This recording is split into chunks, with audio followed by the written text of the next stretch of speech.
Okay, once again, got a couple problems I had to fix there.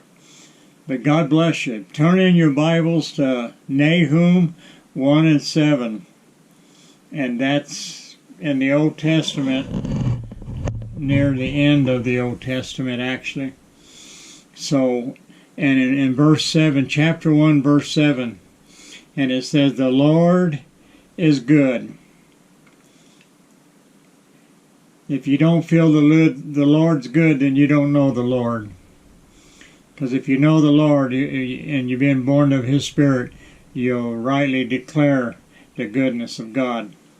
Anyways, I want to read that scripture, just that one scripture in Nahum, and I have some other scriptures.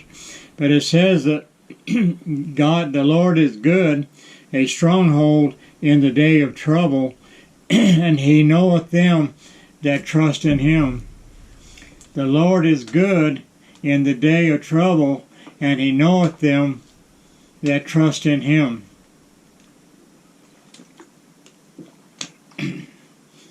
He knoweth them that trust in Him. Praise your name, Jesus.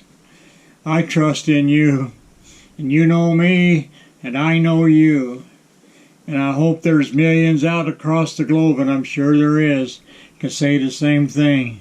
If it had not been for the Lord, no telling what would be in my life. But God is merciful, and He's got lots. He has lots of grace toward us, patience, and He loves us, and He knoweth them that trust in Him. Now turn over to the Gospel of John, the 10th chapter. 10th chapter of the Gospel of John in the New Testament. Matthew, Mark, Luke, and John. Okay? And chapter 10 and verse 1. Now this is in red letters. This is our Lord talking. It says, "Verily I say unto thee, verily I say unto thee, verily, verily I say unto you, he that entereth not by the door into the sheepfold, but climbeth up some other way, the same is a thief and a robber." You got to come to Jesus the right way. He says He's the door. He says no one can come to the Father except my name. So you got to come through the door. You got to come to Him the proper way. Verse 2, "But he that entereth in by the door is the shepherd of the sheep. To him the porter openeth, and the sheep hear his voice, and calleth his own sheep by name, and he leadeth them out. And when he putteth forth his own sheep, he goeth before them, and the sheep follow him, for they know his voice." What does the sheep know? His voice, the shepherd's voice. All right? "And a stranger they will not follow, but will flee from him, for they know not the voice, the voice of strangers." Now, it's my understanding, I read several of these things down through the year, how shepherds were those days in Israel. But the one that I read and studied, I think the most is, it's my understanding that when the shepherd, puts the sheep in the sheep pen, okay, the sheep pen is where you keep the sheep. Now, I heard, or I studied, that in those days, if you wasn't a shepherd of a lot of sheep, what would happen is some of the shepherds would go together and share one sheep pen. Okay? They'd put all their sheep in, and the next day they'd come by, and when it was time to take them out and graze them and water them, and they would call their sheep by name. That's pretty cool. And they'd open the gate, the door, and they'd call the sheep, and those sheep that would hear his voice, they would come forth and come out the gate, and they'd take off and go out to pasture. But the other sheep who didn't know his voice that was in there, if there was 3 or 4 shepherds, and well, they would just not pay attention to it, because it says right here, and a stranger will they not follow, but will flee from him, for they know not the voice of strangers. Okay, and then the next shepherd would come out, and he'd call his sheep, call them by name, and they'd come out the gate and follow him, and wherever he went, they would go, and so on. So they knew the shepherd, and they knew his voice, and they followed him, and they wouldn't follow a stranger. And I think that's a good thing for us Christians to realize. We know his voice. We know what it's like to hear his voice and have the Holy Spirit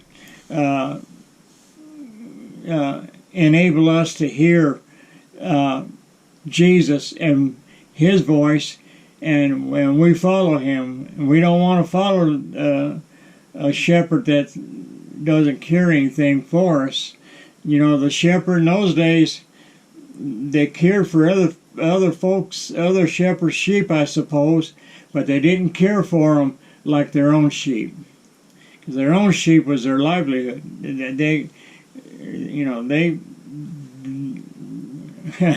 That's just the way it was. They cared more for their sheep than they did other shepherds' sheep.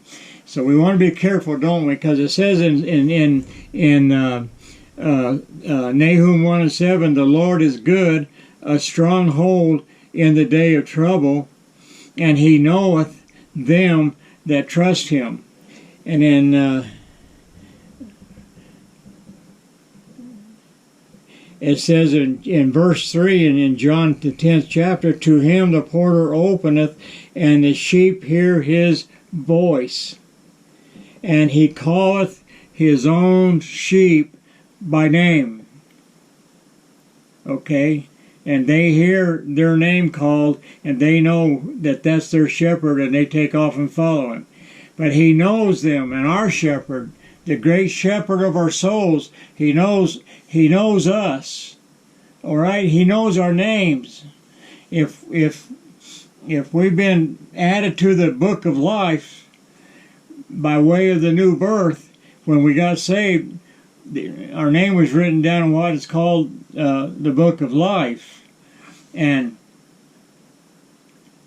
so, 53 years ago, when I went down to an old-fashioned altar and I knelt before a saving God, a God who loves me and has done so much for me, he called my name that night. Steve, come and follow me. He knew my name, and my name was written down in his book. And he knows me personally. And if you've been called by him to come and be one of his, he knows your name, and your name is written down in the Lamb's Book of Life. Okay? And everybody that's found written in the Lamb's Book of Life, they're eligible for heaven. Now, when judgment comes and your name's not in the Lamb's Book of Life, he don't know you. He don't know you at all. The way you get to know him is you become one of his through the act of the new birth. That's the prayer of repentance. Lord, forgive me. I'm sorry that I sinned. And wipe my sin free, wipe my slate clear and clean, and make me eligible, cause me to be born again. Confess your sins.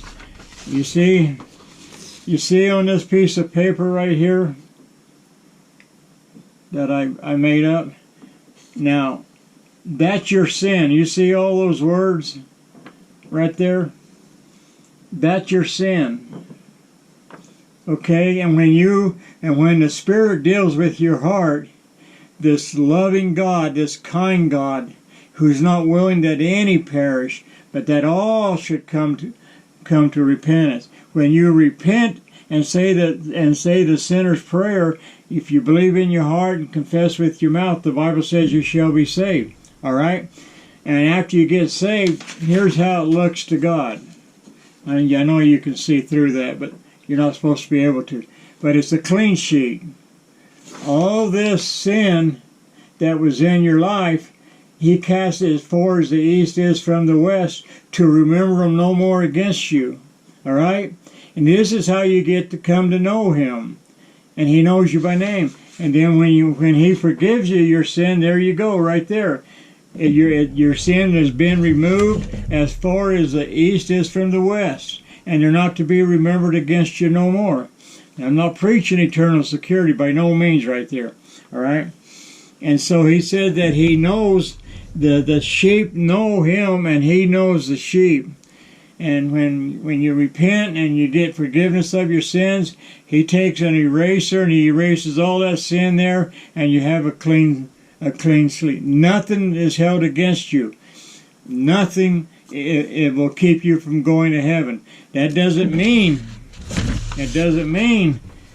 that if we have to keep it that way. Now, I know as we grow in the Lord and we get stronger, and we're supposed to learn how to handle sin and all that. But even when we sin, the Bible says, "Brethren, I would not that you sin.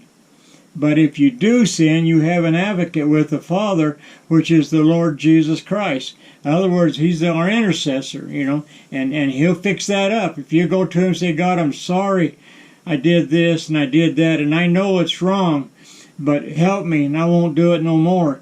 And as we grow, we get stronger, okay? And that's the way God has designed it. When you first get saved, you're on milk. You're not on meat. It's just like a little baby. He don't get born and start eating steak. He gradually grows into a place where he can eat steak, but at first he has to be on milk. And then that's how we are when we're first born, and we come to Jesus and He accepts us into His kingdom because we repented. We're on milk as newborn babes in the Lord. We can't stand the meat of the Word. If you was to try to feed that newborn baby a steak, you kill the poor thing, choke him to death. Okay, and that's how it is with the new Christian.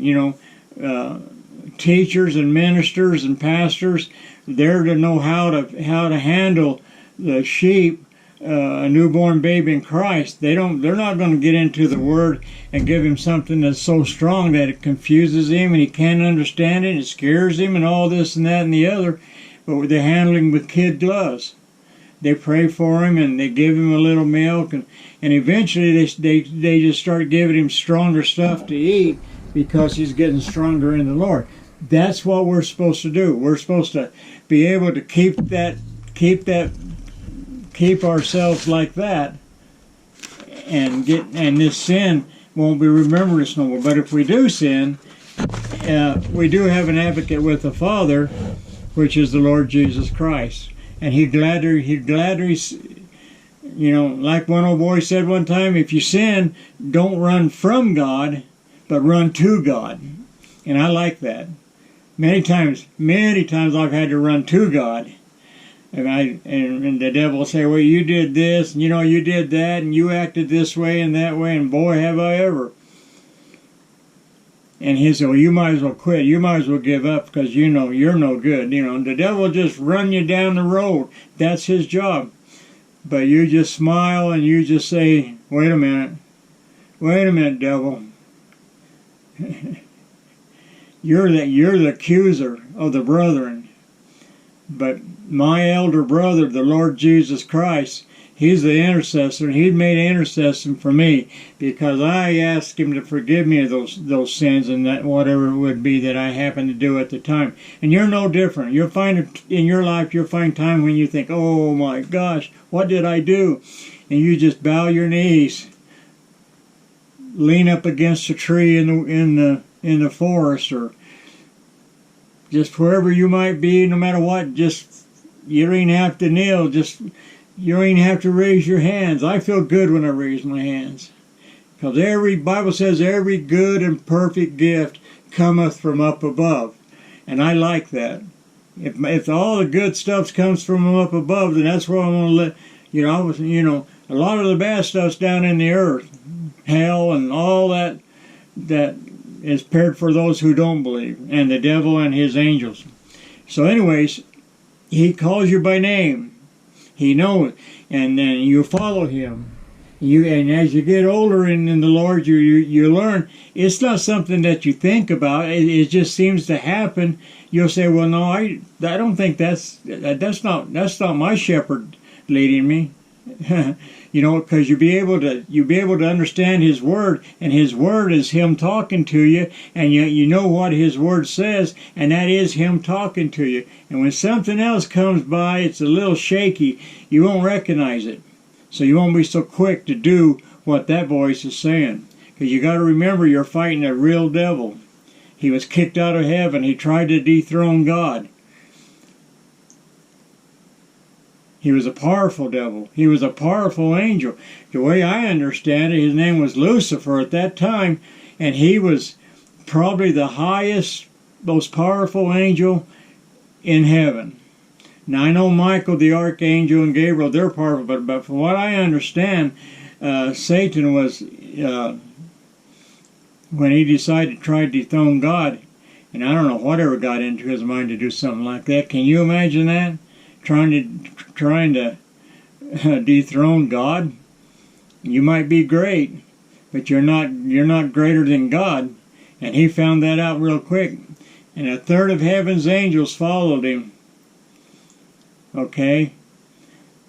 And so you don't want to listen to him. You don't want to be, he's upset with God, he's mad at God, and he's out to dethrone God.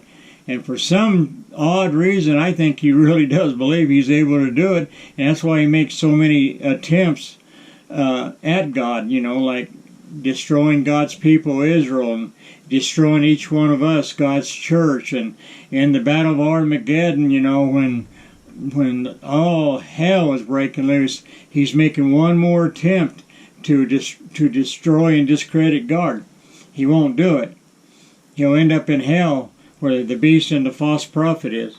So you don't want to follow him, but you want to train your ears to hear what your shepherd's talking to you about.